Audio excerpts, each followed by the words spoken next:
10 বছর অপেক্ষার পর দেব শুভশ্রী ফিরলেন ধূমকেতু নিয়ে, আর প্রেক্ষাগৃহে যেন ঝড়। 3 দিনে 7 কোটি ব্যবসা, 350 হলে হাউসফুল শো। কিন্তু ট্রেলার লঞ্চে ইনস্টাগ্রামে একে অপরকে ফলো করার সেই মুহূর্ত আসলে কি সত্যিই মিলনের আবেগ নাকি নিখুঁত পরিকল্পনা?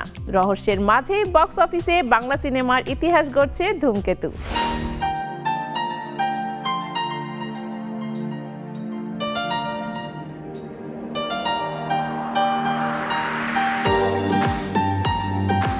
টলিউডের ইতিহাসে একসময় রাজত্ব করেছিল দেব শুভশ্রী জুটি। দর্শকদের কাছে তাদের জনপ্রিয়তা এতটাই প্রবল ছিল যে নতুন ছবির ঘোষণাই হয়ে উঠত উৎসবের মতো।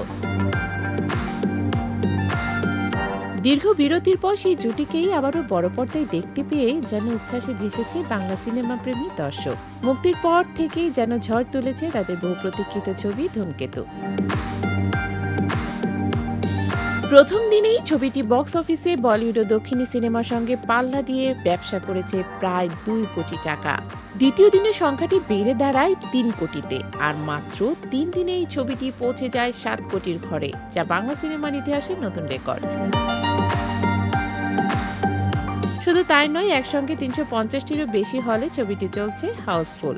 সকাল থেকে রাত পর্যন্ত ভরপুর শো প্রমাণ করে দিয়েছে দেব শুভশ্রীর জাদু এখনো অটুট। দীর্ঘ 10 বছর আগে কৌশিক গাঙ্গুলির পরিচালনায় শুরু হয়েছিল ধূমকেতু। নানা জটিলতা, প্রযোজনা সমস্যায় ছবিটি মুক্তি পেতে এতটা সময় লেগে যায়। সেই সময়ের বাস্তব আর আজকের পরিস্থিতি বদলে গেছে অনেকটাই। দেব নিজেই বলেছেন, হয়তো 5 বছর আগে মুক্তি পেলে ছবিটি এতটা সাফল্য পেত না। এখনকার দর্শক অনেক পরিণত, আন্তর্জাতিক মানের সিনেমা দেখতে অভ্যস্ত, তাই আজকের ধূমকেতুই যেন সঠিক সময় এসেছে। তবে শুধু পর্দায় নয়, মুক্তির আগে ট্রেলার লঞ্চ অনুষ্ঠানেও দেব শুভশ্রীর রসায়ন ভক্তদের মাতিয়ে তোলে। মঞ্চে এসে তারা একে অপরকে ইনস্টাগ্রামে ফলো করে বরফ গলান। শুভশ্রীর মজা করে বলা আগে ব্লগ করেছিল কে, কিন্তু দেবীর নীরবতা, তারপর হাত বাড়িয়ে বন্ধুত্বের প্রস্তাব, সবটাই যেন দর্শকদের জন্য এক আবেগঘন মুহূর্ত। যদিও পরে দেব নিজেই জানিয়েছেন ঘটনাটি আসলে ছিল ছবির প্রচারণার কৌশল, অর্থাৎ স্ক্রিপ্টেড, কিন্তু দর্শকদের কাছে সেটি ছিল অনেক বছরের দূরত্ব গোছানোর প্রতীক। সাক্ষাৎকারে দেব কোলাকুলি বলেছেন, একটা সময় আমি আর শুভশ্রী একসঙ্গে ছিলাম, তারপর আলাদা পথে চলেছি। এখন আমার জীবনে রূপমণি আছে, শুভশ্রীরও সংসার হয়েছে, তবে অনেক নেগেটিভিটি, ভুল বোঝাবুঝি ছিল যা মুছে ফেলার দরকার ছিল, তাই দর্শকদের সামনে আবার একসঙ্গে দাঁড়ালাম। এই খোলামেলা স্বীকারোক্তি শুধু ছবির প্রচারেই নয়, বরং ভক্তদের আবেগকেও নতুন মাত্রা দিয়েছে। ছবিটি মুক্তির পর দেবের প্রতিক্রিয়াতেও ছিল এক ধরনের স্বস্তি।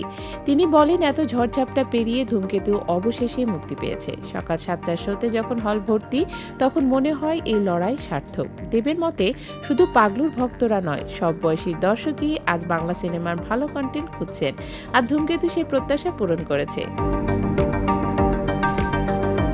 অভিনয়, আবেগ আর বাস্তব জীবনের স্মৃতি মিলিয়ে ধূমকেতু যেন এর শুধু একটি সিনেমা নয়, একটি প্রজন্মের আবেগ। দীর্ঘ অপেক্ষার পর দর্শকরা আবারও পেলেন তাদের প্রিয় জুটি, আর বাংলা সিনেমা পেল এক নতুন মাইল ফলক। বলা যায়, ধূমকেতু শুধু দেব শুভশ্রী নয়, গোটা টলিউডের জন্যই এক স্বস্তির ধূমকেতু হয়ে উঠেছে।